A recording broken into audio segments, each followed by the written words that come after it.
పటాన్చెరు పట్టణంలో ఉన్న శ్రీ కోదండ సీతారామ ఆలయంలో వైకుంఠ ఏకాదశి రోజున ప్రత్యేక పూజలు నిర్వహించి సీతారామ స్వామి వార్లను భక్తులకు ఉత్తర ద్వారం దర్శన భాగ్యం కల్పించారు ఆలయ అర్చకులు శ్రీనివాసాచారి. అనంతరం వారు మాట్లాడుతూ దేశ ప్రజలకు వైకుంఠ ఏకాదశి శుభాకాంక్షలు తెలిపారు. శ్రీ కోదండ సీతారామ ఆలయంలో వైకుంఠ ఏకాదశి రోజున ఉత్తర ద్వార దర్శనం కోసం పోటెత్తిన భక్తులు తెల్లవారుజాము నుంచే ప్రారంభమైన ప్రత్యేక పూజలను తెలిపారు. గోవింద నామస్మరణతో మారుపోతున్న రామాలయం శ్రీ మహావిష్ణువు క్షీర సముద్రంలో నిద్రలేచిన రోజు ముక్కోటి దేవతలు ఉత్తర ద్వారం స్వామివారిని దర్శించుకుంటే సకల సౌలభ్యాలు కలుగుతాయని ఒక నమ్మకం ఉందని భక్తులకు విశ్వాసం ఉందని తెలిపారు. ఈ రోజు ఉదయాన్నే లేచి చలికి భయపడకుండా తమ కుటుంబ సభ్యులతో విష్ణుమూర్తి స్వామి ఉత్తర ద్వార దర్శనం చేసుకున్నామన్నారు.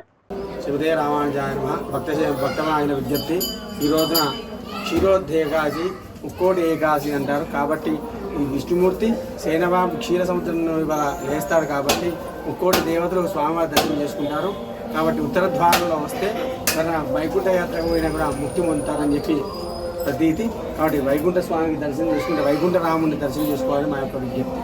జై శ్రీ రామానుజాయ.